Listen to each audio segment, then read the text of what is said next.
In a world where carbs are your enemy, you need one man to help you fight your battles. That man is Jimmy.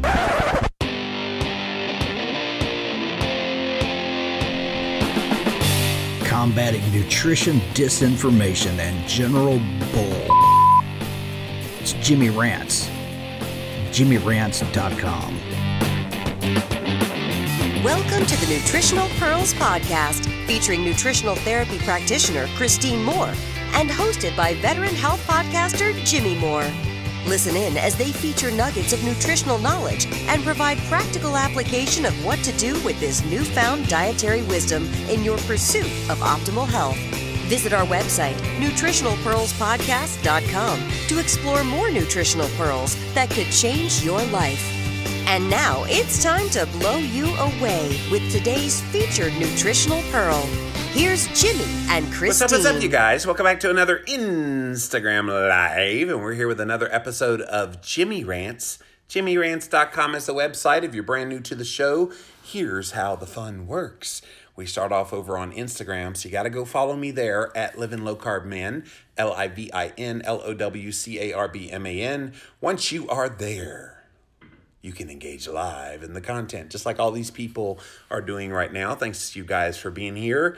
If you missed the live, you can actually watch it on replay for up to 24 hours on Instagram. After 24 hours, it does poof, disappear. Go check it out on YouTube.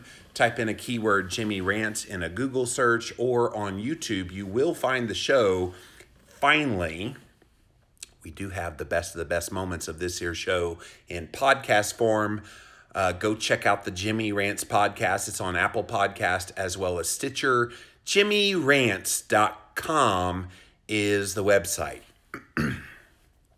Today's Jimmy Rants is that time of the week where we do a very special episode, which is a crossover Jimmy Rants Nutritional Pearls podcast episode. Nutritional Pearls podcast is a show that I do on Mondays with the beautiful, the talented, the lovely, the nutritional therapy practitioner. I call her my wife because she's that hot little lady right there. Christine Moore. What's up, Chris? Hey. So we always bring on Christine on the show here on Jimmy Rants to then air on my show on Mondays. So go check it out on Mondays, you guys. The Nutritional Pearls Podcast, nutritionalpearlspodcast.com. But what do we do here on this show? We talk about all things health, nutrition. Yeah. Not specifically necessarily about the ketogenic A lot diet, about keto lately. Yeah. And today's definitely no exception. Yeah. So, and we use your knowledge of nutritional therapy to help illuminate a lot of these things. And the thing we're going to talk about today is about to get real nerdy up in her, you guys. Because I said, Christine, what do you want to talk about? And she said, a lot of people, they don't understand the importance of controlling your blood sugar. Now, in the keto space, we always talk about control your blood sugar. Don't let insulin get too high. That's why you eat a carbohydrate-restricted diet. That's why you moderate on the protein. That's why you eat healthy fats. All of those things are intended to keep your blood sugar stable. But I wanted to bring Christine on here today because whether you realize it or not, blood sugar control really is the key to optimizing all of your hormone health. Yeah. So there's this thing called, and thus your total health. So there's this thing called the endocrine system, which we've talked about before on Nutritional Pearls podcast, that basically is how every system in the body that is hormonal works. And did you know if your blood sugar's all wackadoodle, all of that endocrine system also gets out of whack. So why don't you talk about kind of the basics of blood sugar, how it's supposed to work, and where things go wrong? So what normally happens is you eat something, and then for whatever it is that you eat, the pancreas sends a hormone signal to the liver called insulin that tells the liver to put some of the glucose into your muscles and the liver, and it then becomes called glycogen. It's stored glucose. So sugar in the muscles. Stored fuel for the body for when it's needed. Right. If your blood sugar drops too low, that's when the pancreas sends a hormone signal called glucagon to the liver to pull that glucose out of storage, or the glycogen out of storage, convert it into glucose to be used for the fuel for the body. That's Okay. what normally happens. If you keep eating the standard American diet and you have these ups and downs, the pancreas ends up getting tired. La la la la la la la. It says, all right, I'm out. I'm out. And so at that point, the adrenal glands have to kick in.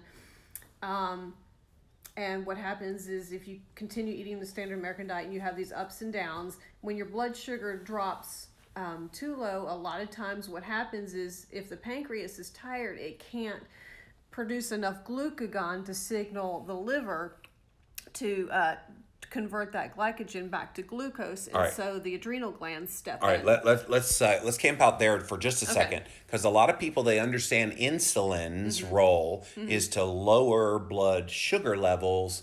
Ostensibly, when you eat a higher carb diet, you need your blood sugar to come back down, and insulin is the response. It also responds to having elevated levels of stress. Insulin can also be respond that way.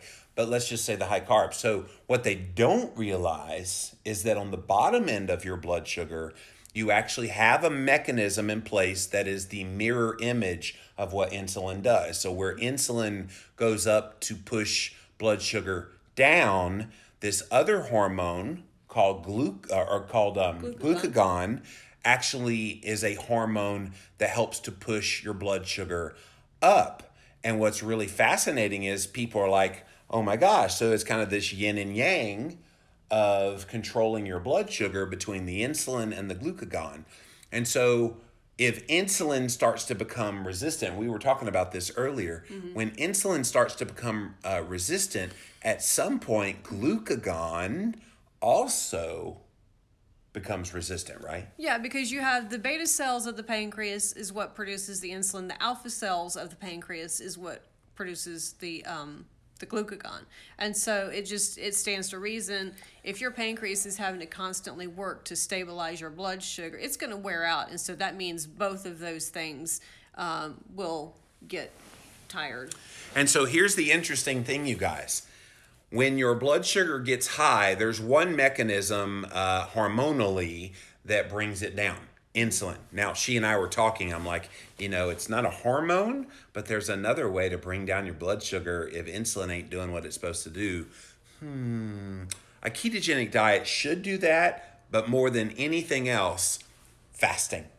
So if you fast for a period of time, that will bring your blood sugar down, even if insulin is a little bit challenging. Yeah. I'm sure people who have type 1 diabetes would be the first to tell you, oh yeah, your dosing of insulin, you would still need a little bit of insulin, but your dosing of insulin would be significantly less if you're not eating any food at all. Definitely. So that would be interesting. But what was fascinating to me is on the low end, when the blood sugar starts to get low, glucagon's role is to raise your blood sugar.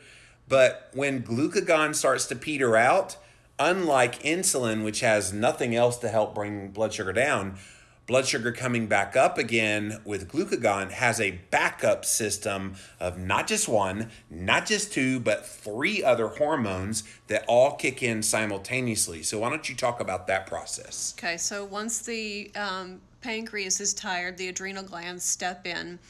And if glucagon is not sufficient enough, this is when the adrenal glands kick in to release cortisol, epinephrine, and norepinephrine. They're also known as adrenaline and noradrenaline. Is that a fight or flight? They're response? all the fight or flight hormones. Okay. And so what happens is, like I said, if glucagon is not sufficient enough, these hormones are released to bring back up blood sugar. The difference between epinephrine and norepinephrine, they both basically do the same thing.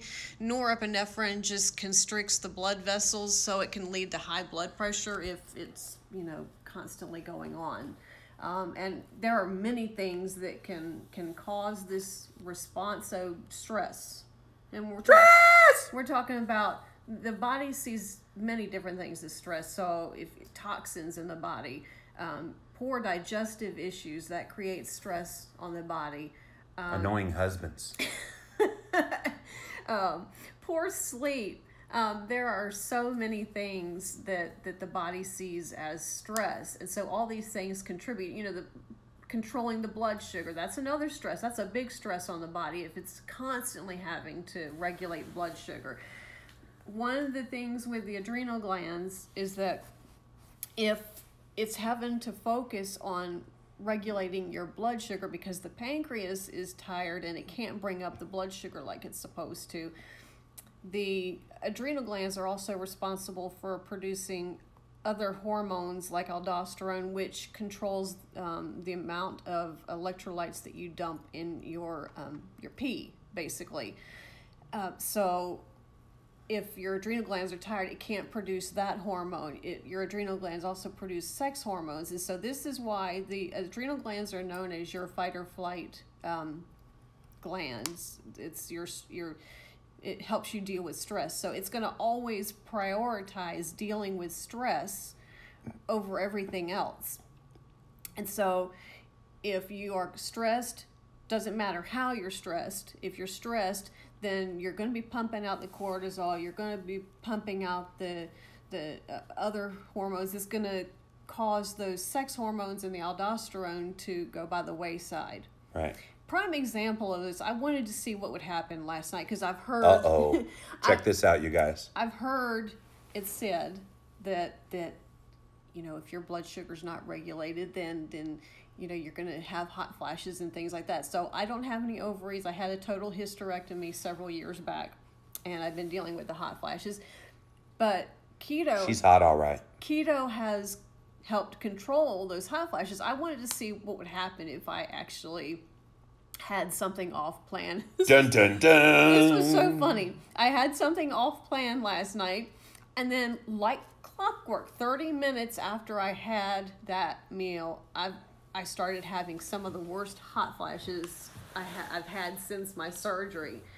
And it was because my adrenal glands were having to bring back up my blood sugar from the blood sugar spike and then the drop.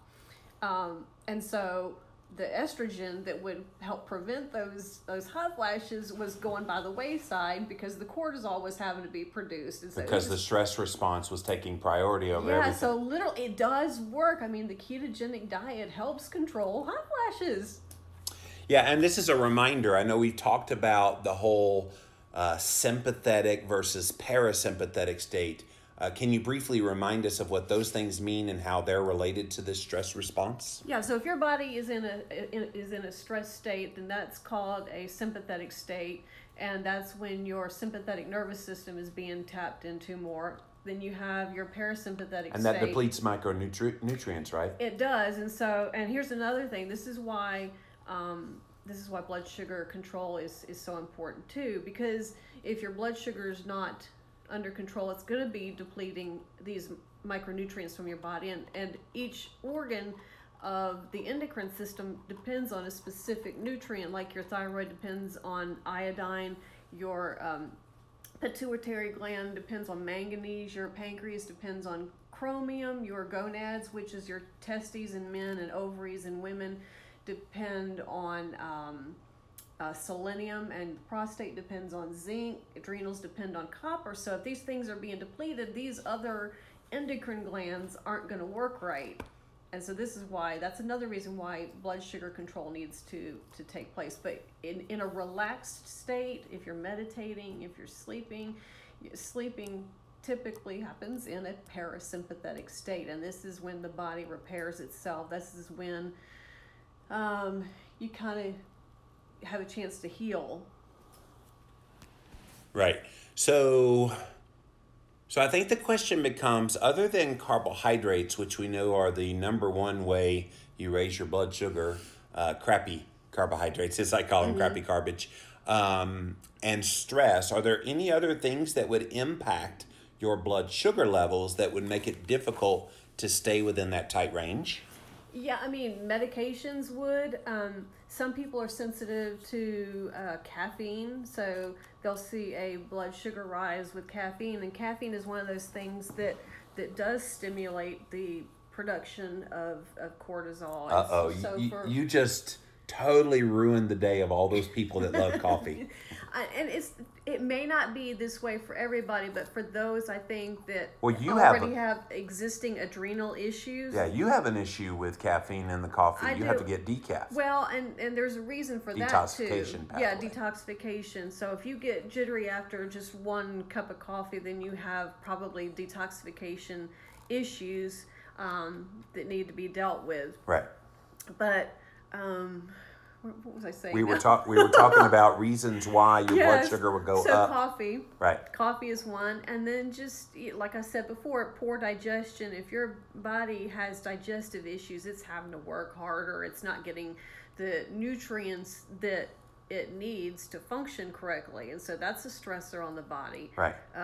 Again, poor sleep, that's going to cause stress. And you're going to see an increase in cravings the next day. You're going to see a rise in your blood sugar the next day if you get a poor night's sleep. And what I'm not hearing in anything you're talking about is this notion of controlling calories, because that's still a big debate within the health community of, well, just keep your calories at a level that's healthy for you, be in a calorie deficit. Yeah. And yet what we're communicating here today is just looking at calories without the quality of those calories totally ignores this whole blood sugar connection. It does. And you were talking about this earlier. Eating 2,000 calories of Twinkies. Yeah, I said this on Jimmy Rants this morning. Yeah, is different than eating 2,000 calories of steak and vegetables low and fat. Carbohydrate vegetables. The way it reacts in the body is what makes the difference. To some, I think they all matter. Calories do matter to some extent, but it's not like the main focus. We need to look at what's going on inside the body, how the body is reacting to those calories. Well, and the experiment that I proposed, I'm the wrong person to do it because of my metabolic brokenness, but the experiment to test that would be, okay, get a glucometer, have that 2,000 calories of Twinkies and Doritos and Coca-Cola, test your blood sugar at various intervals, 15-minute intervals for however long it takes for it to get back to normal again, and then do the same thing with broccoli, cauliflower, steak, and butter. I guarantee you that you will see a rise in your blood sugar after eating the Twinkies, Doritos, and Coke versus eating the steak and non-starchy veggies. I guarantee you it'll be different. And you might even run into where it has such a strong insulin response that it actually pushes your blood sugar into hypoglycemia, which is where the glucagon would have to do its job. And if the glucagon couldn't do its job, you suddenly have put stress on your body to make the cortisol, the epinephrine, and the norepinephrine all have to kick in, and none of that's good for your body. Right, and here's the thing. You have a backup to the pancreas somewhat in the adrenal glands to help bring back up blood sugar, but once your adrenal glands are tapped out, there's no backup for that. So what happens? Blood sugar just keeps going up and up and up. You probably I would say you would end up, probably because of what the adrenal glands do, you would end up being very, very, very sick or even die. Because, well, the hypoglycemia would get into a dangerous state. Yeah, well, definitely. So there's just, that's why we need to regulate our blood sugar as soon as possible, and this is why I like to see parents start their children. That children don't necessarily have to eat a ketogenic diet, but eating real whole foods and staying off the processed carbohydrates and sugar, that gets them off to a good start, and they're not like you and I that already have metabolic issues. So let's be very clear about something, and we talked about this earlier too, in the context of someone eating a ketogenic diet, so one that's low in carbs, moderate in protein, high in fat, you're going to have lower levels of blood sugar, and that's okay. Yeah. Sometimes a keto dieter sees a blood sugar fall into the 70s, maybe the 60s, maybe even the 50s. I know my Keto Hacking MD podcast co-host right now, he's been in the midst of doing a fast, Dr. John Lemansky. What up, John?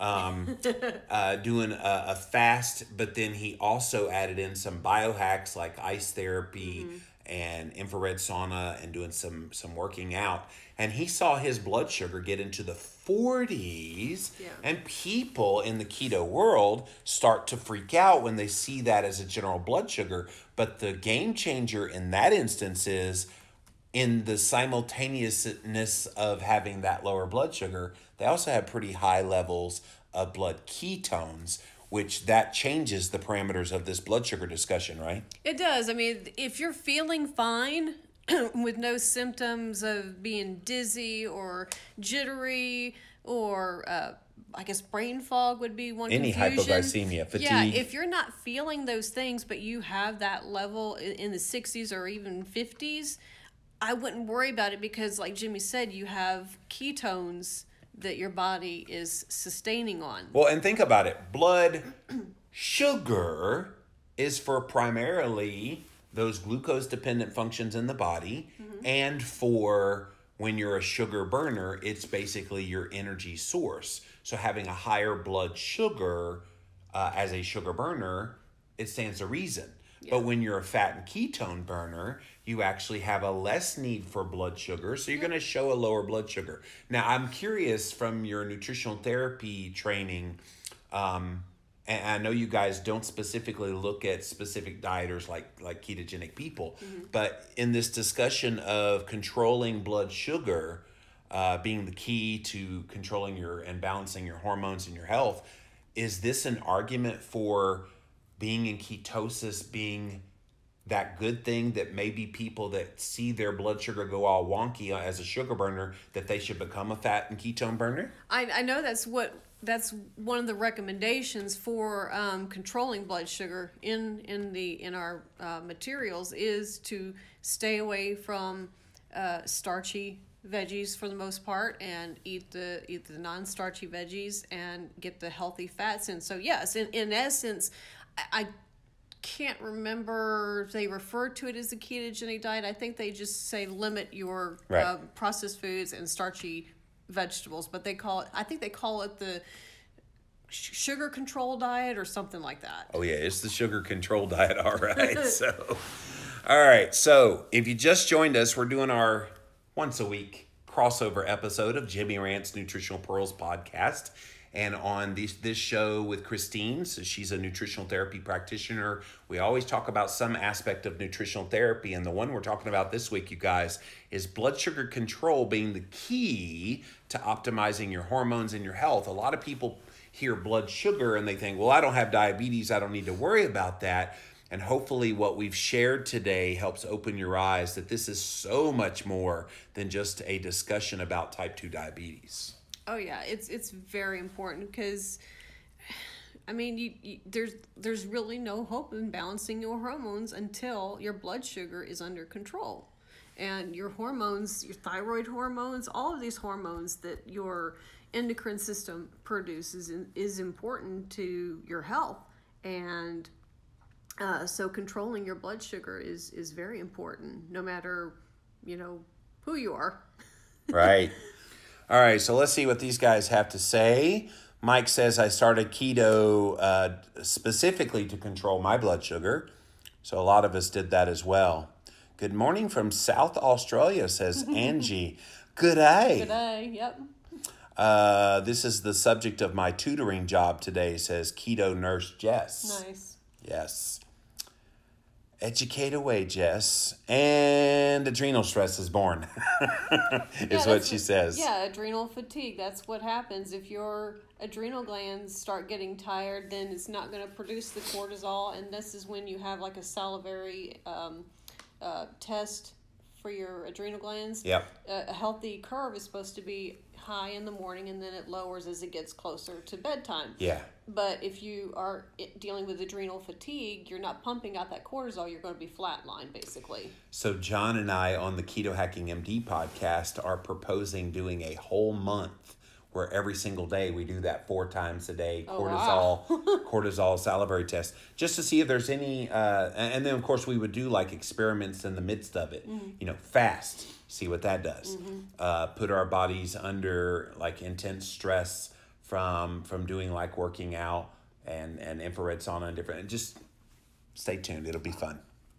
My blood sugar dropped into the low 50s during a 40-hour fast, says Low Carb Laws.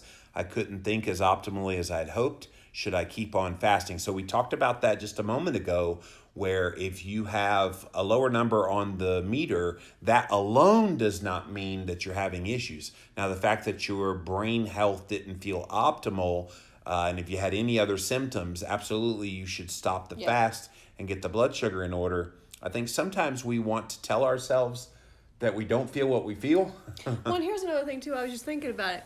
I'm wondering if you were feeling that way before you knew what your reading was. Sometimes just seeing a reading on a meter can kind of psychologically mess you up. Yeah, it can make you think that you don't feel as optimally. Yeah. How'd you feel before you took the test? Yeah, I'm curious, but absolutely, if you have any of those issues, stop the fast. Yeah. You listen to your body.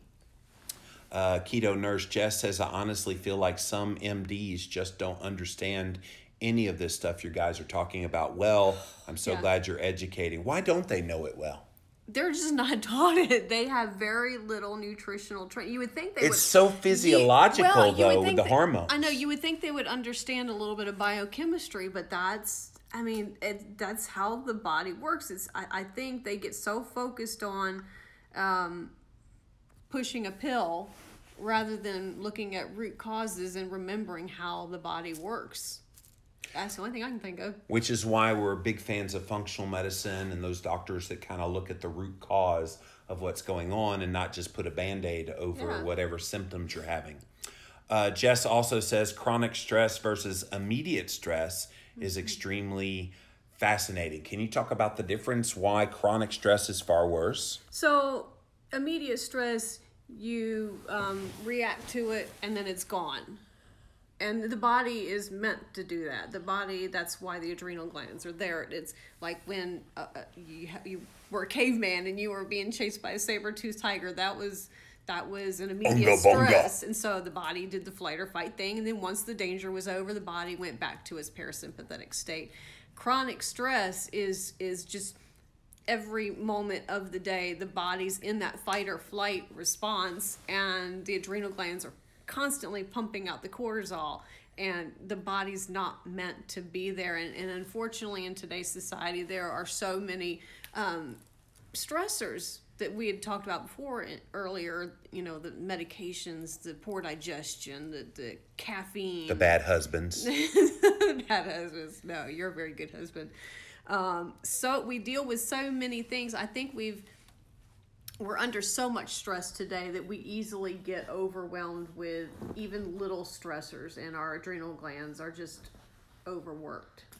Yeah, which is why we talk about take a chill pill, go take a yoga class, breathe, meditate, whatever it takes.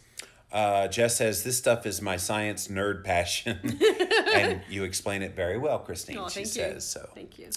Beth's keto neogenesis, hot flashes are wicked off the charts when I have carbs, just as bad. I also have major anxiety before the hot flash, as if to herald them coming in. Hello, we're about to get hot up in her. It's amazing. Keto has absolutely kept them at a minimum. Yeah, it's amazing.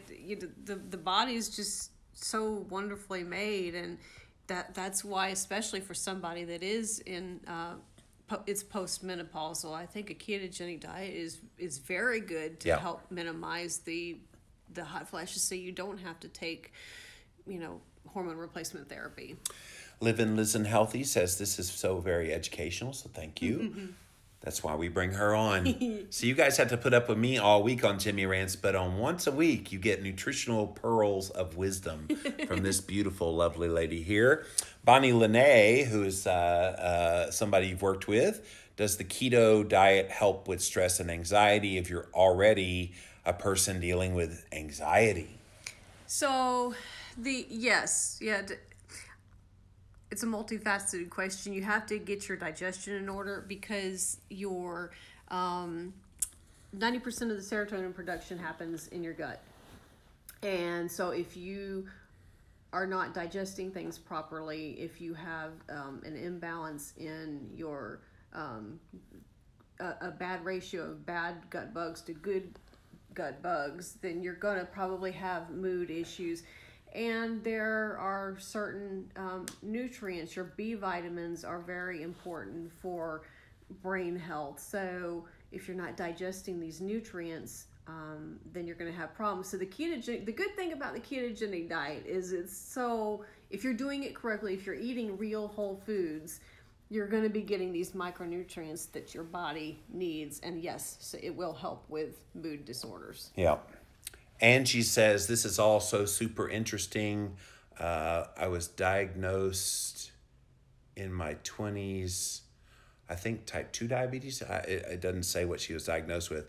Then I had gestational diabetes with all 3 of my pregnancies. So I've always had insulin issues. So, PCOS. She had PCOS diagnosed. So PCOS is a sign, Yes. Angie, of insulin resistance. So I'm not surprised you had gestational diabetes with your kids. Yeah. Alberto says no food is exactly 9 calories, talking about fat, or 4 calories, talking about protein or carbs per gram. It widely varies. So at the end, all the calculation of total calories is inaccurate anyway. Yeah. Kim says, I just had a broken tooth that had developed a cavity extracted. I'm hoping that will reduce stress on my body. It will. I can tell you I had 4 root canals that had all gotten infected, which actually raised my cholesterol levels. And when those came out and the pain of that went away, I saw a reduction in my HSCRP, which is a key inflammation marker in the body, which if you have higher stress can actually show up in that HSCRP. Yep. Video keeps pausing. I'll catch it later. Sorry about that, Beth. Thanks for watching, though. That happened to me one time. I had a 47 glucose, 3.9 millimole on the blood ketone meter. I measured my blood glucose by routine, felt fine all day. Eventually, the blood glucose went right back into the safe zone, says Alberto. So it's not just the number. I think sometimes we get hung up on the numbers. Yeah. Oh, it's 55. That's horrible. And I've seen 51 when I've been in a fasted state, heavy into a fasted state, and felt completely fine with blood ketone levels pretty high. Didn't Jeff Volek do some testing with athletes? They had them fast, and Right. then they pumped them with some insulin. Right, to purposely push their blood sugar lower. Their blood sugar got down as low as 19, and they were still alert because they had the ketones. That's right. So the ketones are the great X factor in this discussion that we're having. Is Christine also eating carnivore? She looks like she's lost weight. No, she does not eat carnivore. She's just awesome. No. See, that's a good husband answer there. I just eat a ketogenic diet. That's how she keeps her beautiful looks. Ooh la la, look how gorgeous she is. Okay. Ashton says, my blood sugar is under control. If my blood sugar is under control, will my thyroid eventually correct itself? Now, you have Hashimoto's, which is an autoimmune condition with thyroid. Does blood sugar have any, bearing on that? any type of this is what I think, any type of because the thyroid is a autoimmune- hormone. Yeah, it controls your metabolism, Right. your basal metabolic rate.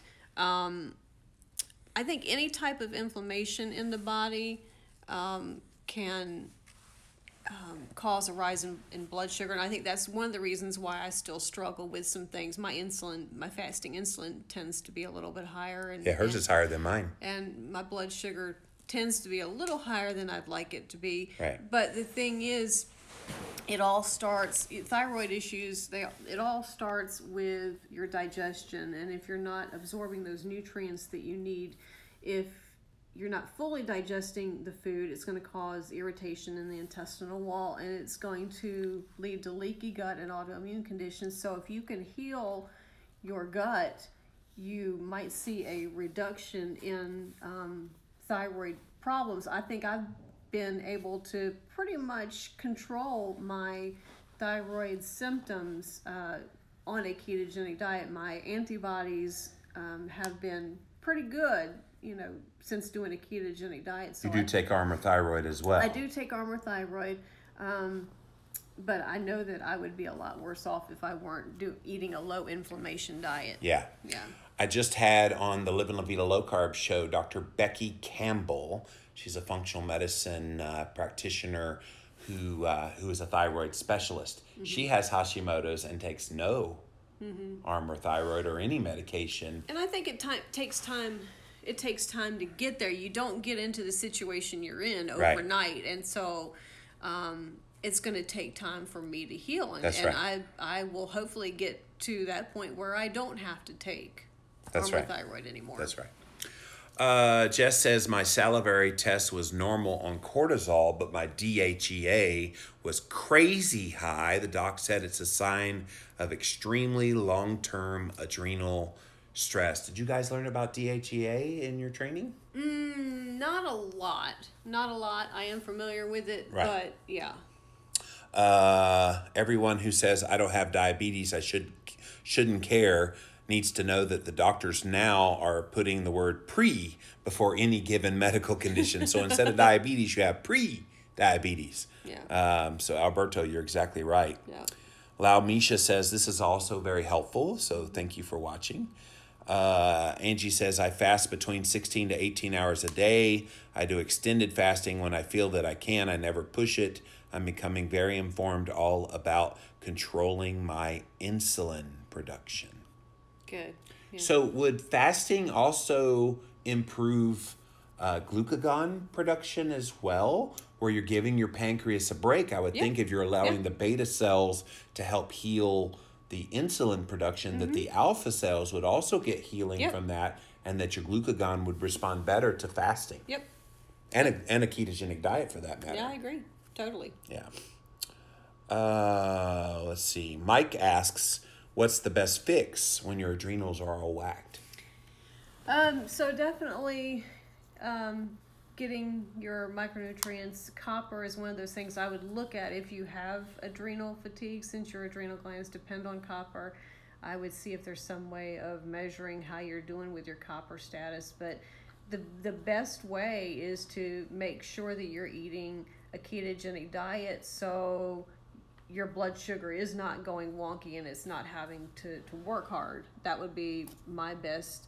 And getting nutrients in, like your B vitamins and fat soluble vitamins A, D, E, and K are all good. So the main thing is make sure your adrenal glands aren't having to work so hard. Right. Val says, I love Christine's information. I always learn something new. Oh. Welcome to my world. I get to be around her daily. Angie says, because of my insulin issues, do you think I should cut out coffee? Please say no. Ha ha. I don't think she necessarily has to cut out coffee, but it's definitely worth an experimentation just to see how you do. It depends on the status of your adrenal glands. I think for somebody that has adrenal gland issues, is dealing with adrenal fatigue,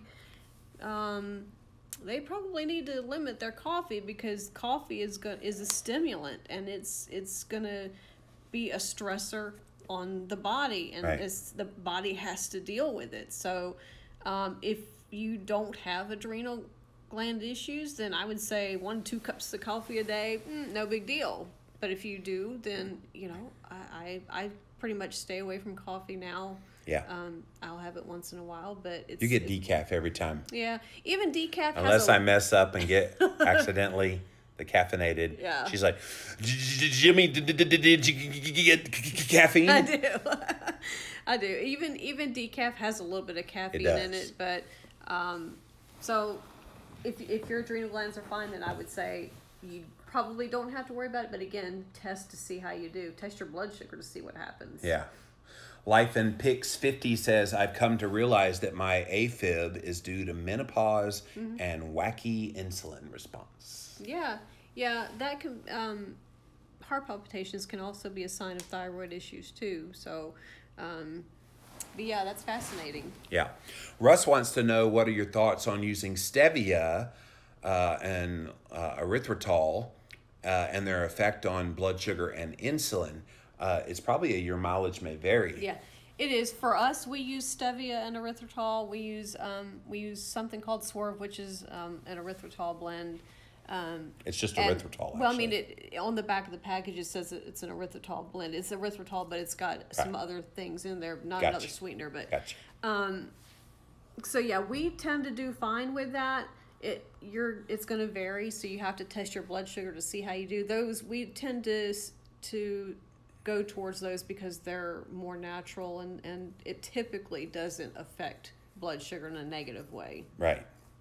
All right, guys, so the bottom line in this Jimmy Rant's Nutritional Pearls podcast crossover is that if you're not paying attention to your blood sugar, where you been? If you eat keto, you hear us talking about it all the time in the keto world. Test your blood sugar, know where you stand in your blood sugar, and now hopefully you understand the why of keeping your blood sugar. And oh yeah, by the way, that normal range for blood sugar is 60 to 100 in a fasted state. So if you have anywhere between 60 and 100 when you're in a fasted state, that's completely normal. People freak out when they, oh no, I got a 71. Okay, great. You're doing great. So don't freak out about that. But keeping that blood sugar in that tight range, which has the help of the insulin hormone, has the help of the glucagon hormone, and if glucagon doesn't do its job, has the help of some of the adrenal hormones. These are all in place, you guys, for your blood sugar to be completely normal. And once your blood sugar is normal, you get your hormones under control, and that's what optimizes your health. So as you can see, this is so much more than just an issue that people with type 2 diabetes needs to worry about. And something I want to bring up really quickly too, if you happen to, and I know Jimmy's covered this before, but if you happen to have a higher blood sugar reading in the morning, like 120 or 110, 120, don't worry about that one reading necessarily. Look at what your blood sugar is doing the rest of the day, because what happens for some people is that when cortisol is released to wake you up, it raises blood sugar at that time, but the rest of the day your blood sugar could be fine. So I wouldn't sweat a little bit higher reading in the morning. Yeah, and we've talked about that being a glucose sparing effect, that there are certain parts of the body that require glucose still. So it's not a bad thing that you have a little bit higher in the morning. And like you said, it doesn't show up the rest of the day. Definitely look at your A1C level, because if it's under 5.5, then you're doing just fine. Healthy Keto Chick had an interesting question. How does one find out if they are cortisol resistant? Is that such a thing, cortisol resistant? Cortisol resistant. Probably adrenal fatigue. I think is it's what she's referring to. it doesn't. I don't think it's the same type of thing as insulin resistance or glucagon resistance. I think it's really hard to explain. Yeah. I think it's a little bit different mechanism. So I think you just stop producing cortisol, or it's severely diminished, but they don't call it cortisol resistance. Oh, and you would be so tired in the mornings if you didn't have cortisol to help wake you up. You would sleep till noon. There were some days, and you used to sleep till noon. before I started working with Dr. Will Cole, Jimmy's Keto Talk co-host. There were some days where I would literally sit on the couch and decide if I wanted to just sit there because I was so tired but hungry, or did I want to take the energy to get up and fix something to eat to take care of my hunger. She would starve most days. I literally, until her husband got off his butt and helped her. I literally would choose to sit on the couch because I did not have the energy to get up. That's how you know you have adrenal fatigue. Interestingly, though, that gave you more energy because of the fasting, right? Yeah. It helped to control the blood. That's not a good way to do it. No. But it definitely accomplished the means to the end, whether you wanted it or not. Yeah. Well, Miss Christine, thanks for joining us today on this Jimmy Rant's Nutritional Pearls podcast crossover. You're welcome. And guys, that's it for this episode of Jimmy Rants. JimmyRants.com is the website. As always, if you're not following me on Instagram, go follow me on Instagram at Livin' Low Carb Man. That's LIVINLOWCARBMAN. Once you're there, you can engage live in the content just like all these awesome people did here today.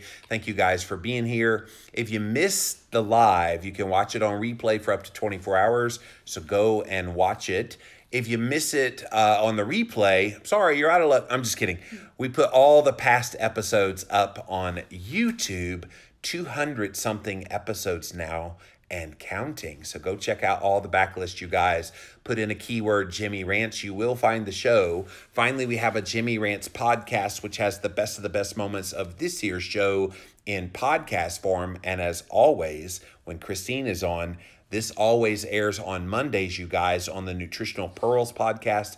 Go to nutritionalpearlspodcast.com on Mondays, and you will see all of the brand new episodes. JimmyRants.com is the website. Do I have time to explain anything else? What? What'd you say? I was just asking if we had time to... But wait, there's more for you 18 that hung around to the very end. Christine has one more thing to say. I was just thinking... You know, most of them are gone now. Right, that's okay. If you're but still they'll watching, see it later.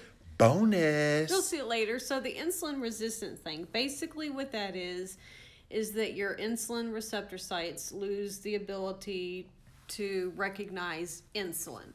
And so for somebody that, let's just say somebody is normal, they're insulin. I'm not normal. They're normal and they eat a slice of bread. They're going to produce enough insulin just for that slice of bread. We hate those people. For somebody that has insulin resistance, they eat that same slice of bread. They're going to produce enough insulin for a whole loaf for a normal person, and that's what insulin resistance is. It's the insulin receptor sites lose their ability to recognize insulin. So it's different than what cortisol. There's not cortisol resistance. Does that help explain it a little bit more? Are we done now? We're done now. I just had to get that out there. Excuse me, Mr. Jimmy. I have more stuff to say. The brain never stops. And now you know what I have to live with you. Hey, I have to live with you. You're the same way. This is true, and I have to look at myself on Jimmy Rants every single day. That dude right there. Dude, he is kind of good looking, though. Yes, you are good looking. Guys, we're literally out of here now. We're done now. Bye.